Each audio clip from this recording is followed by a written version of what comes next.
अच्छे होंगे। Previous class में हम लोगों ने लॉ ऑफ मल्टीपल प्रोपोर्शंस पढ़ लिया था, जो कि थर्ड लॉ था, लॉ ऑफ केमिकल कॉम्बिनेशन का। आज के क्लास में हम फोर्थ लॉ पढ़ेंगे, जो कि है लॉ ऑफ इक्विवेलेंट प्रोपोर्शन या लॉ ऑफ रेसिप्रोकल प्रोपोर्शन। तो देखते हैं ये फोर्थ लॉ कहता क्या है। ये कहता है when two different elements combine separately with a fixed mass of third element, the ratio in which they do so will be the same or some multiple of ratio in which they combine with each other। ये कहता है। तो बेटा इस वाले line से तो आपको थोड़ा सा कंफ्यूजन हो रही होगी, लेकिन एक चीज आपको समझ में आ रहा होगा कि यहाँ पे तीन एलिमेंट की बात हो रही है। लॉ ऑफ मल्टीपल प्रोपोर्शन में दो एलिमेंट की बात हो रही थी, तो इस अकॉर्डिंग अगर हम कह सकते हैं अगर कहीं पे दो एलिमेंट की बात होगी तो वो क्या होगा, लॉ ऑफ मल्टीपल प्रोपोर्शन होगा। और जहां पे तीन एलिमेंट की बात होगी वो वहां पे क्या होगा, लॉ ऑफ रेसिप्रोकल प्रोपोर्शन होगा या लॉ ऑफ इक्विवेलेंट प्रोपोर्शन होगा। अब इसको समझते हैं, थोड़ा सा एग्जांपल के साथ में समझते हैं। सपोज कर लीजिए कि दो एलिमेंट ए और बी हैं, अलग अलग दो एलिमेंट हैं ए और बी। ये किसी थर्ड एलिमेंट सी के साथ में कंबाइन करते हैं और साथ में जो सी है उस सी का जो मास है वो क्या है, फिक्स्ड है। ठीक है, तो अब समझते क्या कहता है, the mass ratio of A and B which combine with the fixed mass of C separately. कह रहा है ए और बी सी के साथ कंबाइन होते हैं, अलग अलग सेपरेटली कंबाइन होते हैं। जैसे सपोज कर लीजिए ये AC बनाए और ये क्या बना दे, BC बनाए। ठीक है, अब C दोनों के फिक्स है तो A रेशियो B पहली कंडीशन, पहले यहां सेपरेटली तक हो गया, is either the same or some multiple of mass ratio in which A and B combine together. अब साथ में कह रहा है ए और बी एक दूसरे के साथ कंबाइन करें तो इसमें जो ए बी का रेशियो होगा, ठीक है, तो इस अकॉर्डिंग ये हो जाएगा A B double ratio A ratio B.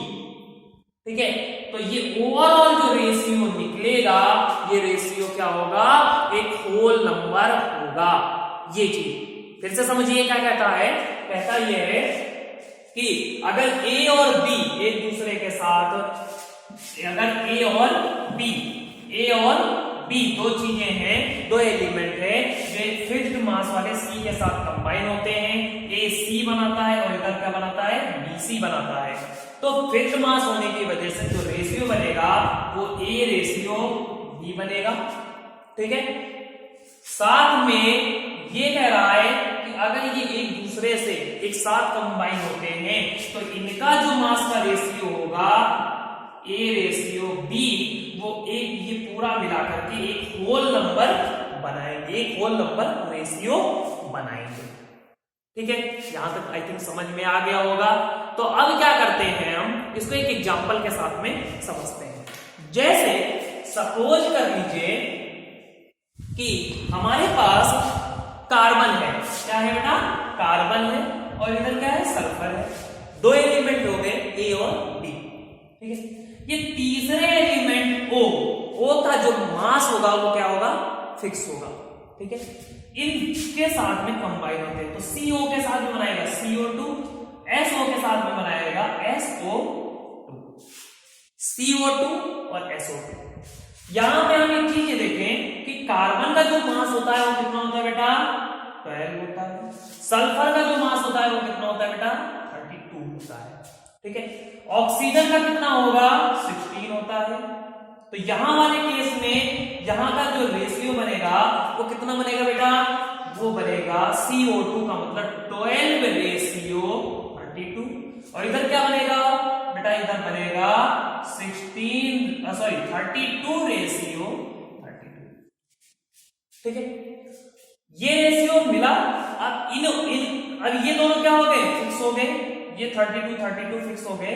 तो कार्बन और सल्फर का जो रेशियो बनेगा क्या बनेगा बेटा, कार्बन एंड सल्फर का रेशियो क्या बनेगा बेटा, 12 रेशियो 32 मतलब 3 रेशियो 8। पहले कंडीशन से, पहले स्टेप से, mass ratio of A and B which combine with fixed mass of C separately. तो ये ए है, ये बी है, ये सी है। तो इससे कार्बन और सल्फर का पहले कंडीशन से जो रेशियो मिला वो क्या मिला, 3:8 मिला। अब क्या कह रहा है कि is either same or some multiple of the mass ratio. अब क्या करते हैं, mass ratio of A and B combine together, एक दूसरे के साथ कंबाइन हो रहे हैं, एक दूसरे के साथ में कंबाइन हो रहे हैं। जब ये एक दूसरे के साथ में कंबाइन होंगे तो बेटा बनाएंगे क्या, CH2 बनाएंगे। ठीक है, तो इस अकॉर्डिंग अगले कंडीशन में कार्बन रेशियो जो सल्फर बनेगा वो क्या बनेगा, 12:64 बनेगा ना।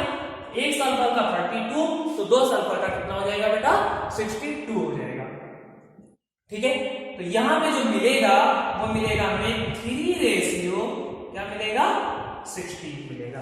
ठीक है, अब कह रहा है इन दोनों का होल का रेशियो मिलाते हैं, तो ये होगा CS, ठीक है, फर्स्ट कंडीशन से अपॉन सेकंड कंडीशन से CS।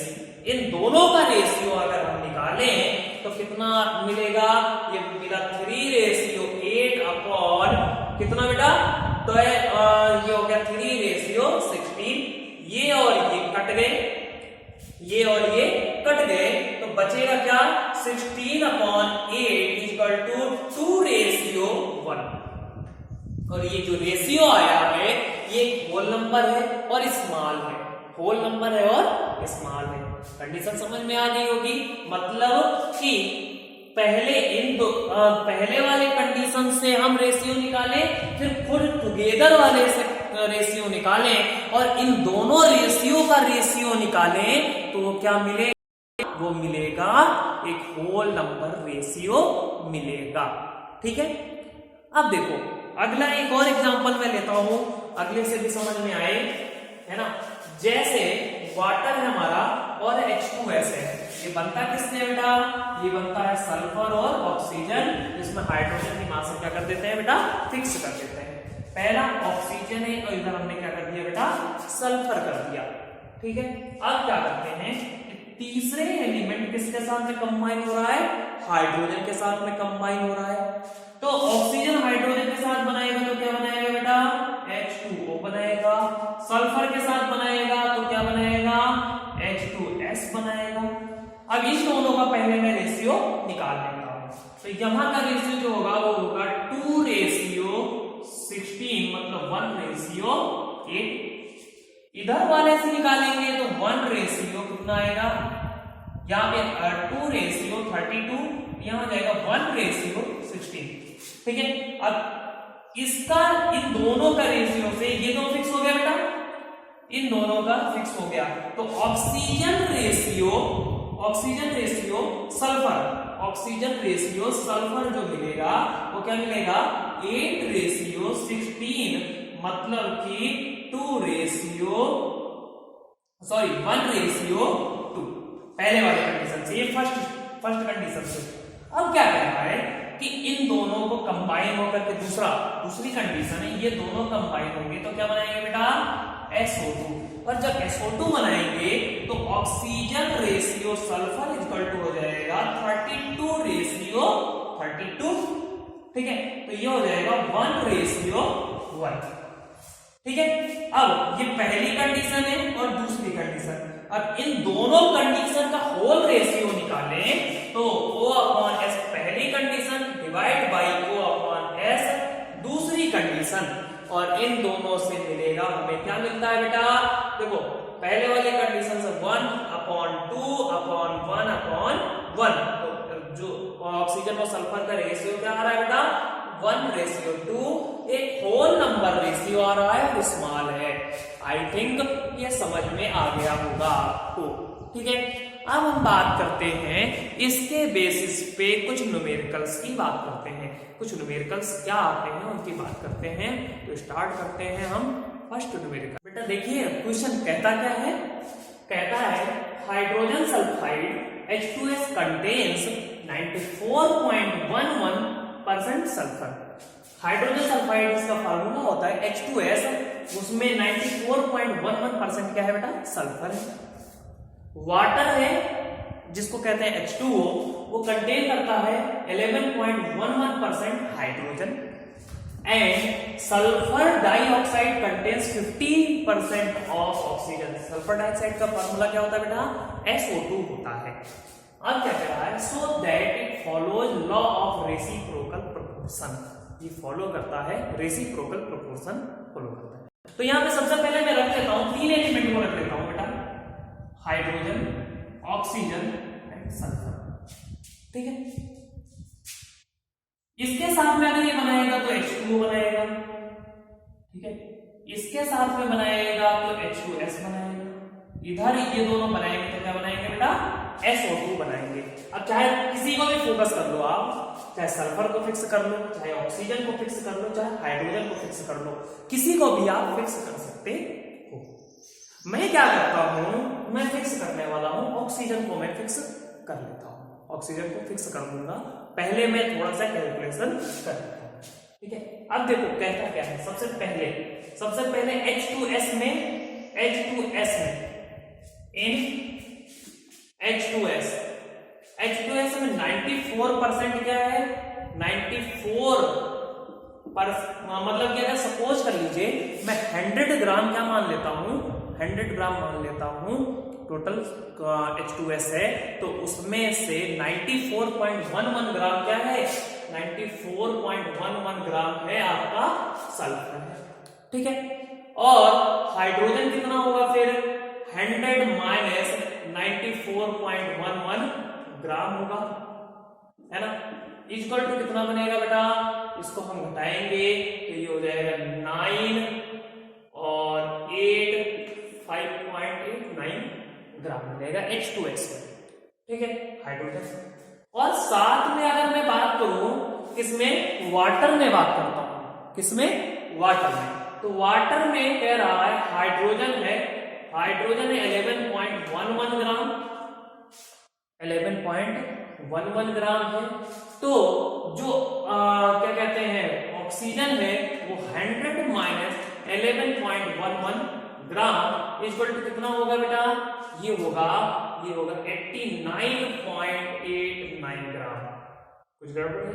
88 होगा, है ना, 88.89 ग्राम, ठीक है, ये होगा। साथ में अगर मैं बात करूं किसकी?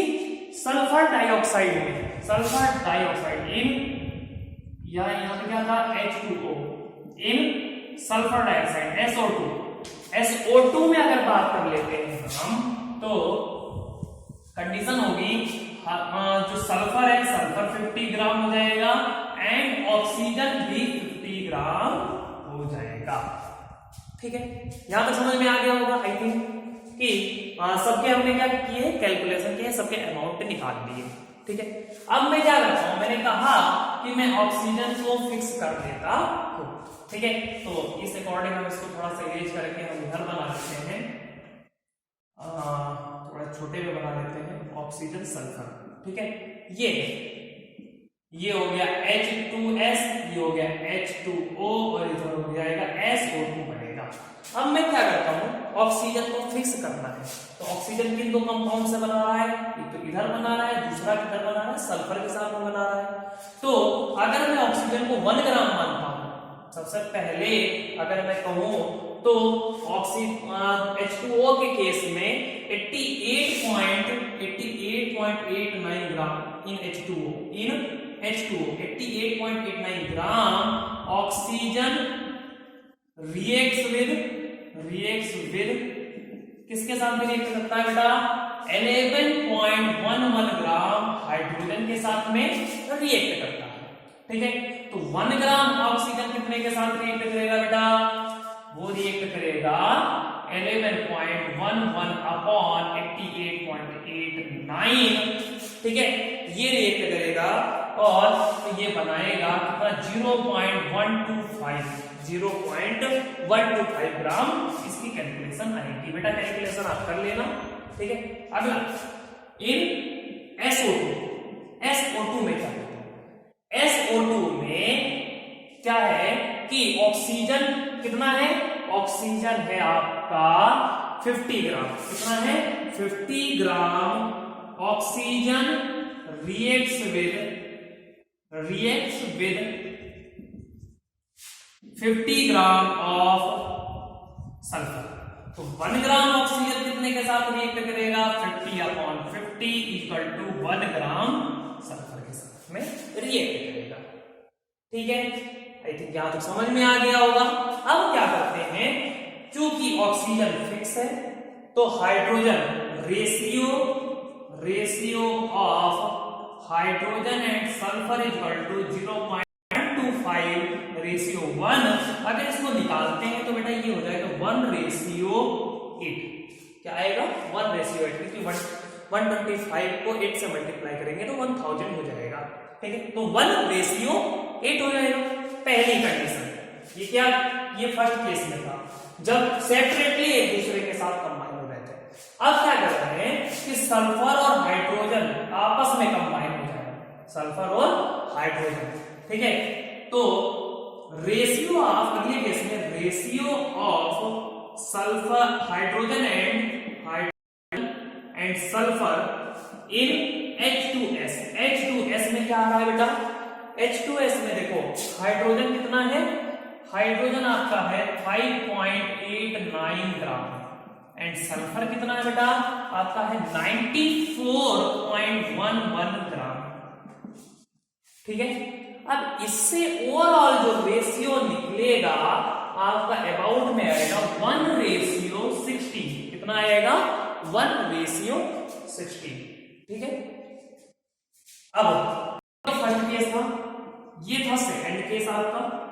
ठीक है, अब निकालेंगे ratio of first and second case for H and S, sulphur hydrogen and sulphur का फर्स्ट और सेकंड से जो रेशियो निकलेगा वो क्या निकलेगा? तो उस अकॉर्डिंग होगा, फर्स्ट केस से हमें क्या मिला बेटा? 1:8। तो इसका मतलब 1/8 अपॉन कितना हो जाएगा? 1/16। ठीक है, 1/16 हो जाएगा।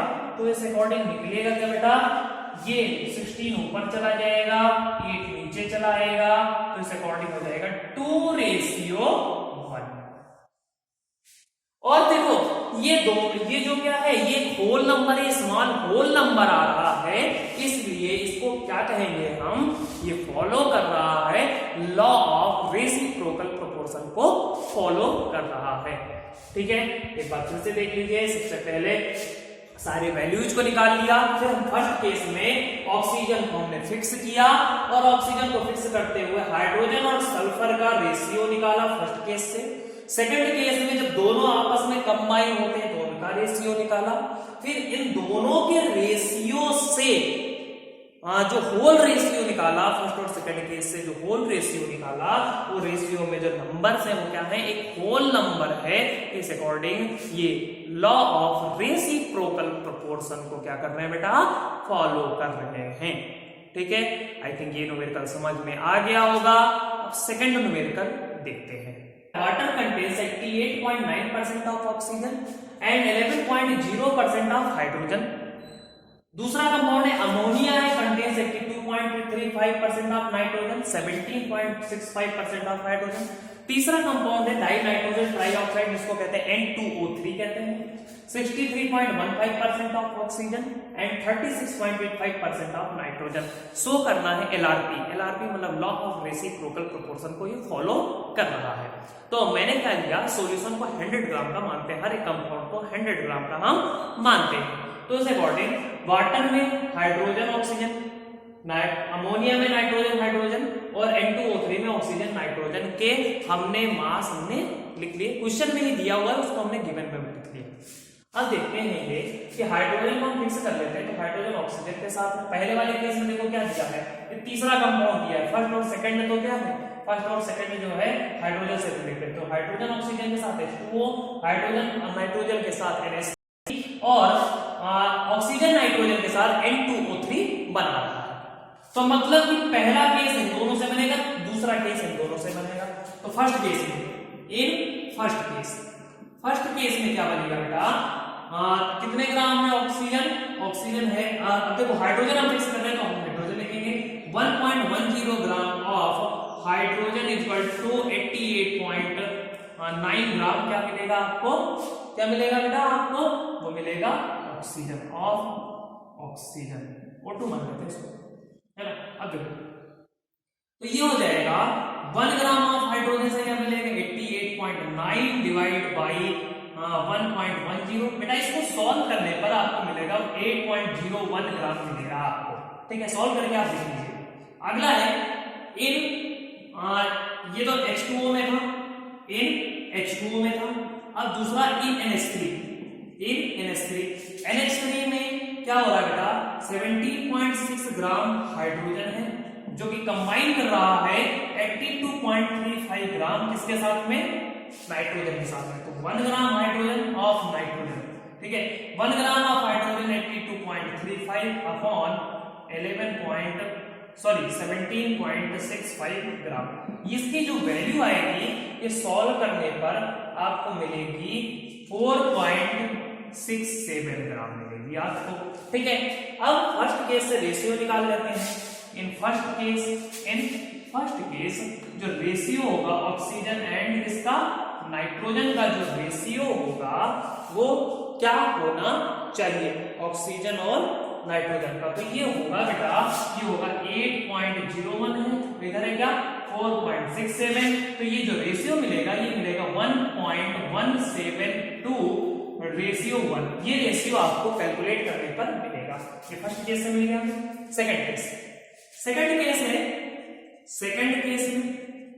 सेकंड केस में आप देखो एक चीज कि N2O3 तो जो रेशियो मिलना चाहिए, अब देखो हमें क्या निकालना, क्या है नाइट्रोजन और ऑक्सीजन का निकालना है। तो ऑक्सीजन रेशियो नाइट्रोजन लिख लेते हैं। तो ऑक्सीजन हमारा कितना है बेटा, ऑक्सीजन है आपका 63.15, रेशियो 36.85, ठीक है। ये है रेशियो किसका, सेकंड केस में ऑक्सीजन रेशियो नाइट्रोजन का है, ठीक है। तो अब इसको भी सॉल्व करोगे बेटा तो आपका आएगा 1.172 रेशियो 1, इसका भी आएगा। तो फर्स्ट केस और सेकंड केस, फर्स्ट केस और सेकंड केस, ठीक है।